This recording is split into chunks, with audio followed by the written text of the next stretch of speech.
siang ibu-ibu di SD Muhammadiyah Pelangi. Terima kasih sebelumnya atas kesempatannya untuk mau berkumpul di sini untuk mendengar paparan saya, untuk kita berbagi pengalaman, berbagi cerita tentang budaya positif yang ada di sekolah. Baik, kita mulai. Yang pertama yaitu budaya positif di sekolah. Budaya positif di sekolah ini dapat kita wujudkan dengan kita memahami yang pertama pemikiran filsafat Ki Hajar Dewantara, lalu nilai dan peran guru penggerak, lalu ada profil pelajar Pancasila, dan inquiry apresiatif yaitu baca. Nah, di sini adalah pemikiran filsafat Ki Hajar Dewantara, di mana yang seperti kita ketahui yaitu Ki Hajar Dewantara seorang tokoh pahlawan pendidikan Indonesia, di mana yang kita kenal yaitu yang pertama I Ngaso Sungkulodo, I Madyo Manungharso, Turkuri Handayani, yang mana artinya di depan haruslah mampu memberikan suri tauladan, di tengah harus mampu membangkitkan semangat, dan di belakang membangkitkan semangat. Nah, bermain adalah tuntutan jiwa anak untuk menuju ke arah kemajuan hidup jasmani maupun rohaninya. Karena itu kita yang sebagai guru SD ini diharapkan kita dapat mengemas pembelajaran kita dalam bentuk bermain. Bermain untuk belajar, belajar untuk bermain.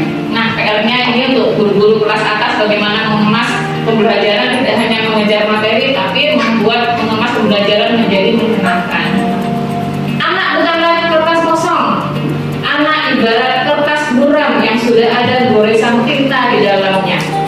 Nah, kalau kita selama ini beranggapan anak itu kertas kosong, putih, dan kita yang melukisnya, itu ternyata berbeda dengan pemikiran filsafat KHD.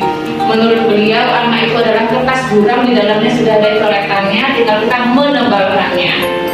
Nah, menuntun tumbuh kembang budi pekerti sesuai kodrat alam dan kodrat zaman, sehingga menimbulkan semangat untuk menemukan bakat dan pengetahuannya. Setiap anak mempunyai kodrat alam dan kodrat zamannya, dan juga mempunyai potensi bakat dan minat masing-masing. Nah, tugas kita di sini adalah menuntut segala kodrat yang ada pada anak sehingga anak dapat mencapai titik keselamatan dan kebahagiaan setinggi-tingginya. Kita guru diibaratkan sebagai petani, anak diibaratkan sebagai benih. Nah, kalau benih mangga kita tanam, tidak bisa kita mengharapkannya menjadi pohon jambu, tapi tetaplah sebagai pohon mangga. Nah, tugas kita bagaimana kita memberi pupuknya, menanamnya, dan merawatnya sehingga tumbuh menjadi sebuah pohon mangga yang subur. Lalu nilai dan peran guru penggerak. Diharapkan nilai dan peran ini tidak hanya dilaksanakan oleh seorang guru penggerak, tapi juga dilaksanakan oleh Bapak Ibu guru semuanya. Yang pertama mandiri. Kita di sini sudah mandiri Bu ya, belajar mandiri. Di masa pandemi kita belajar IT dari yang gurunya tidak tahu Google Classroom, Google Form, dan lain sebagainya, sekarang kita bisa. Reflektif, kita harus berefleksi atas pengalaman apa yang kita laksanakan kemarin, mana yang berhasil, mana yang tidak berhasil. Lalu juga kolaboratif. Nah, tiap hari kita sudah kolaboratif ya, Umar. Tiap hari kita belajar bersama, berkolaborasi untuk terus meningkatkan kompetensi diri kita. Inovatif. Nah, kita juga selalu berinovasi, mencari pembelajaran yang menyenangkan bagi anak, dan berpihak pada murid. Peran guru penggerak. Nah, ini yang agak berat ini, peran sebagai seorang guru penggerak. Menjadi pemimpin pembelajaran. Yang pertama, menjadi pemimpin pembelajaran di dalam kelas. Yang kedua, menggerakkan komunitas praktisi. Alhamdulillah saya sudah mempunyai komunitas praktisi di sekolah ini yang selalu menyupport, yang selalu saling mendukung agar kita dapat melaksanakan pembelajaran dengan lebih menarik lagi. Menjadi coach bagi guru lain. Semuanya sudah menjadi coach di sini. Bu Ina mengajari Bu Umar, Bu Ena mengajari Bu Iyo, dan lain sebagainya. Mendorong kolaborasi antar guru. Kita selalu mendorong teman-teman kita, ayo yang muda semuanya bisa semuanya. Dan mewujudkan kepemimpinan murid ini yang agak berat. Kita harus melatih murid, kita harus membimbing murid, menuntun mereka agar menjadi anak-anak yang jadi pemimpin di masa depan. Profil belajar Pancasila: beriman, bertakwa kepada Tuhan Yang Maha Esa, berakhlak mulia, mandiri, bergotong royong, berkebinekaan global, bernalar kritis dan kreatif. Ini insya Allah kita sudah membimbing anak-anak kita akan memiliki profil belajar Pancasila. Nah, arti penting visi bagi seorang guru adalah sebagai penunjuk untuk mencapai tujuan yang akan diraih. Kalau saya mempunyai visi, guru nyentrik, nyenengin, tangguh, responsif, inspiratif, dan kreatif. Dengan tujuan akhirnya siswa menjadi anak-anak yang unggul dan bahagia. Dan semoga Bapak, Ibu, Ibu-ibu semua mempunyai juga visi sendiri-sendiri yang berpihak kepada anak.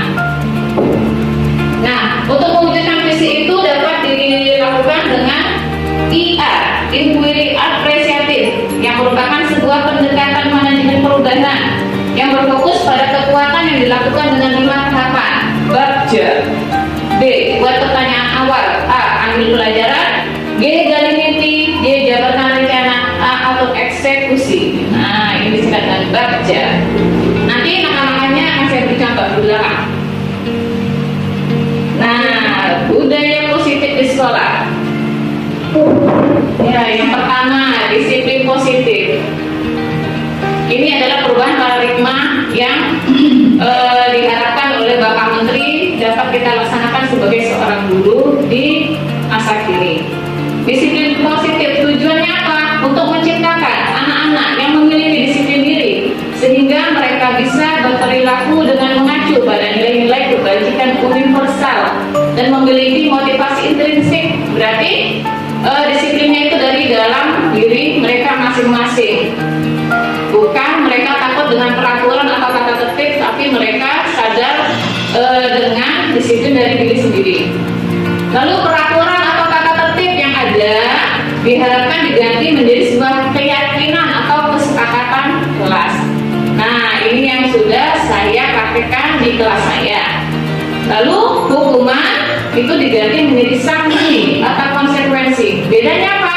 Kalau hukuman itu hanya menghukum, berarti masih kurang nilai pendidikannya di sana. Tapi kalau sanksi ada nilai pendidikannya di sana. Nah, keyakinan kelas itu akan memotivasi seseorang dari dalam atau intrinsik. Lalu kita juga harus tahu 5 kebutuhan dasar manusia apa saja. Kebutuhan bertahan hidup, ada cinta dan kasih sayang, penguasaan, kebebasan, dan kesenangan. Lalu motivasi perilaku manusia apa saja? Ada 3, untuk menghindari ketidaknyamanan, untuk mendapatkan imbalan, untuk menjadi orang yang mereka inginkan, dan menghargai diri sendiri dengan nilai-nilai yang mereka percaya. Dan 5 posisi kontrol seorang guru. Ada yang menjadi penghukum, ada yang menjadi pembuat orang merasa bersalah, ada yang menjadi teman, ada yang menjadi monitor, ada yang menjadi manajer. Coba saya tanya dengan ibu-ibu, posisi manakah yang paling baik untuk kita laksanakan?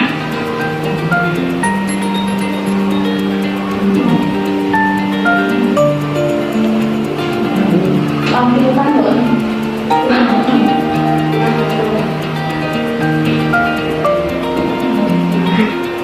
Sebagai penghukum, sebagai pembuat orang merasa bersalah, teman, monitor, atau pemantau, atau yang terakhir manajer. Teman, teman, teman, teman. Ada manajer, manajer. Teman, kalau saya ya, teman itu bisa jadi pemimpin. Oke, ada 2 pendapat ya. Kalau teman, kalau murid menganggap kita teman, kalau kita mengecewakan dia tidak akan malu lagi kepada kita. Tapi kalau kita sebagai seorang manajer, kita mengelola apa yang mereka lakukan, misalnya mereka berbuat kesalahan, kita bisa mengelola dengan segitiga restitusi. kita menstabilkan identitas, jadi membuat mereka menjadi tidak merasa bersalah terlebih dahulu atau menetralkan emosi mereka dulu. Lalu kita menanyakan tindakan yang salah mereka itu divalidkan, mengapa? Nanya alasannya, mengapa mereka melakukan itu? Dan yang terakhir kita menanyakan keyakinannya. Nah, seperti kemarin saya sudah praktik ke murid saya. Nanti kita lihat ya. Kita cari.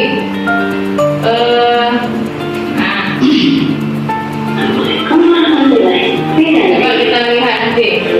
Saksikan.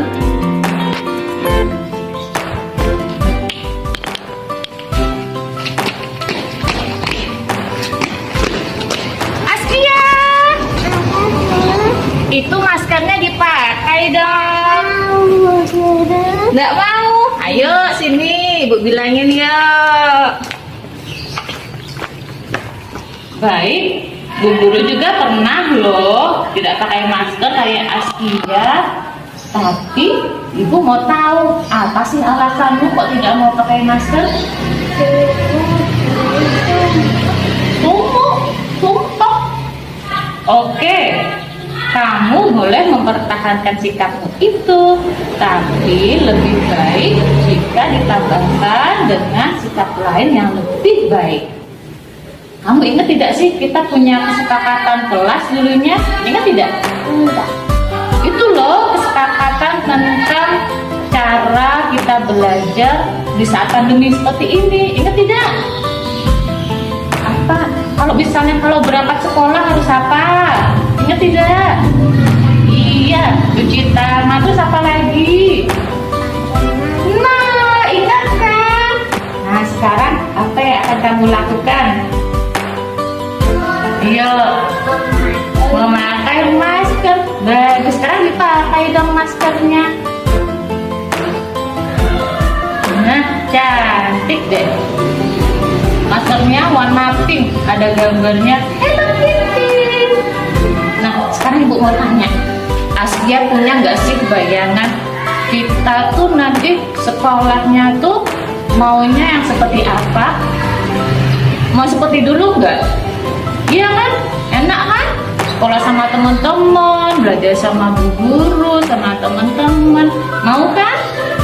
Nah, oleh karena itu kita di masa pandemi ini harus selalu mematuhi protokol kesehatan dengan rajin mencuci tangan, terus memakai masker dan menjaga jarak. Oke? Oke, tas dulu. Terima kasih sudah jadi anak yang hebat, anak yang baik.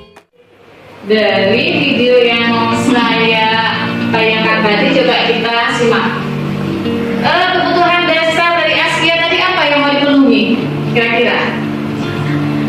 Kebutuhan bertahan hidup, cinta dan kasih sayang, penguasaan, kebebasan, sama kesenangan. Ya kan nggak? Ya Pak. Kebutuhan dasar yang mau dipenuhi oleh Askia tadi apa?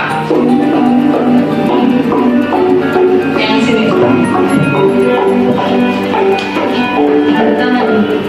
Bertahan hidup. Askia mau apa? Dia nggak mau pakai masker. Ya, kebebasan. Dia mau bebas. Sumuk bu. Berarti Askia untuk kebutuhannya ingin kebebasan. Lalu posisi kontrol guru tadi sebagai manajer, karena dia gurunya melakukan segitiga ini. Lalu motivasi perilaku Askia tadi apa?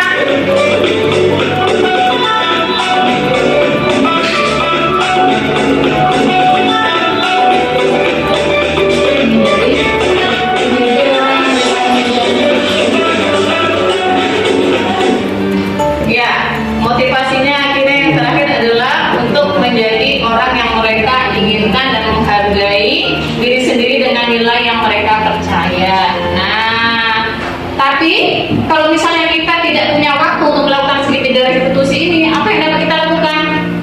Intervensi 30 detik. Itulah gunanya kita mempunyai keyakinan kelas. Itu akan membantu kita 50% tugas kita sebagai kelas sangatnya rame. Bunda langsung nanya, kamu belajar di kelas atau di luar? Di kelas, Bu. Lalu Bu Ina jawab apa? Terus kamu diam ya, gitu. Bu Ina jawab apa terus? Kamu diam ya, jadi penghukum gitu. Jadi posisi Bu Ina itu masih seorang penghukum. Kamu diam ya, kalau nggak diam, kamu di luar, gitu. Berarti posisi Bu Ina masih seorang penghukum, bukan seorang manajer. Kalau seorang manajer langsung nanya gini, intervensi 30 detik. Kita punya keyakinan, misalnya ditulis. Kalau 3 keyakinannya, kita saling menghargai teman di dalam kelas. Itu keyakinan kita dalam kelas. Karena itu sudah tahu, oh iya, berarti apa yang harus kamu lakukan? Saling menghargai teman, Bu. Intervensi 30 detik. Kan kita nggak menghabiskan energi, nggak sama ngomel-ngomel, nggak sama marah murid. Dan ini tidak untuk di kelas sekolah, teman-teman saya yang guru SMP, guru kelas 6 juga sudah mempraktekannya.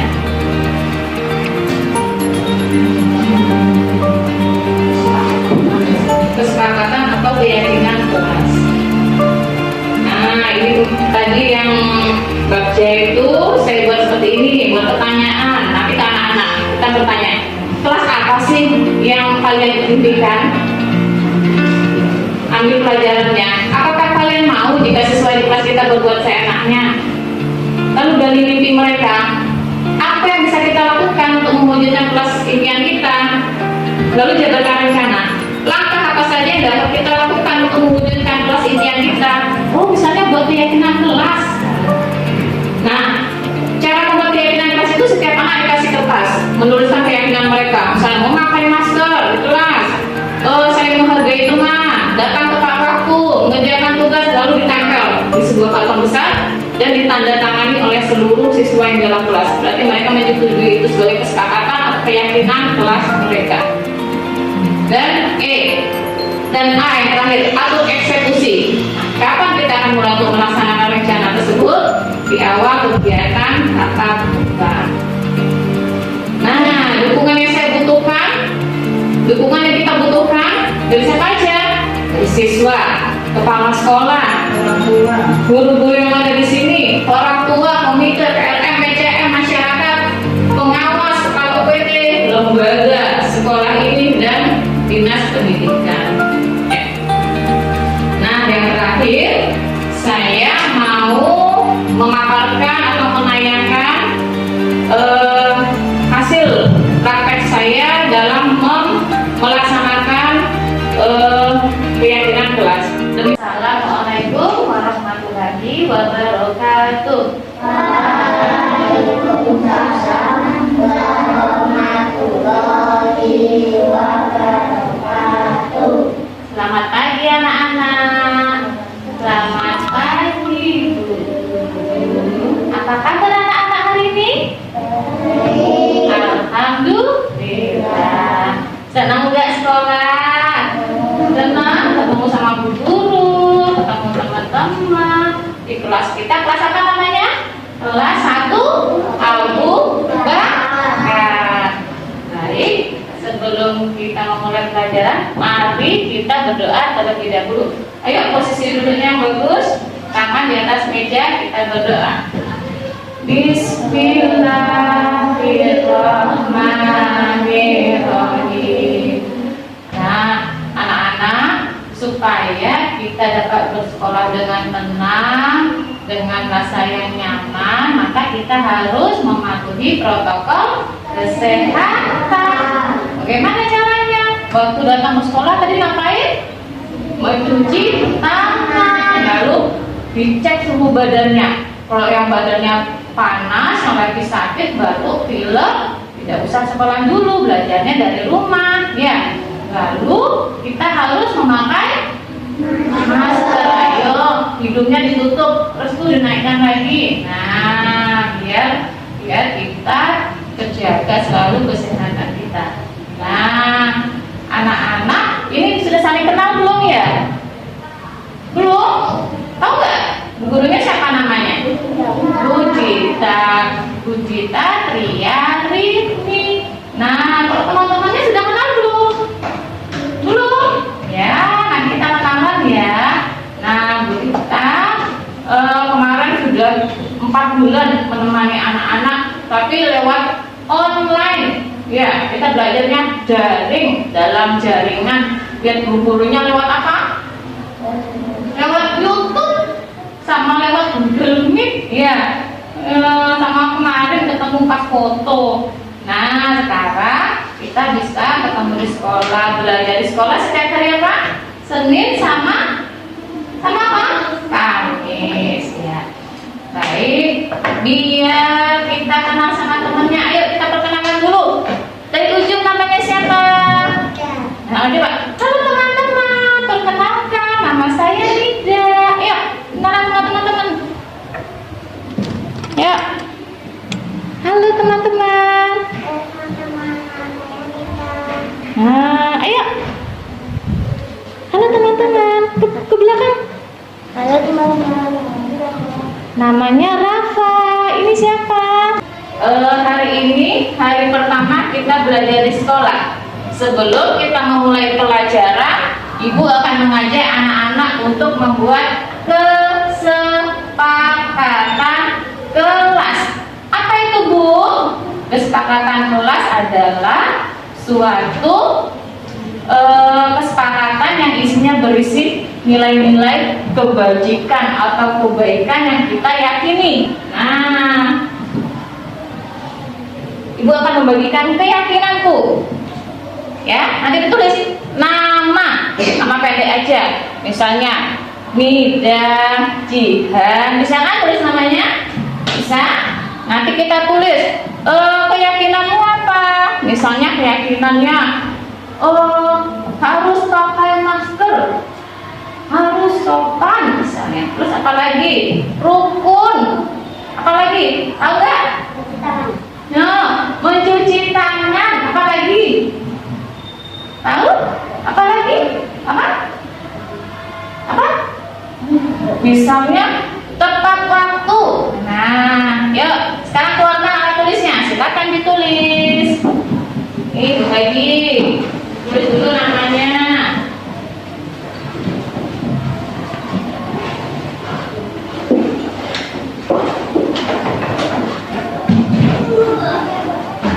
Pensil aja. Nanti kalau terganggu.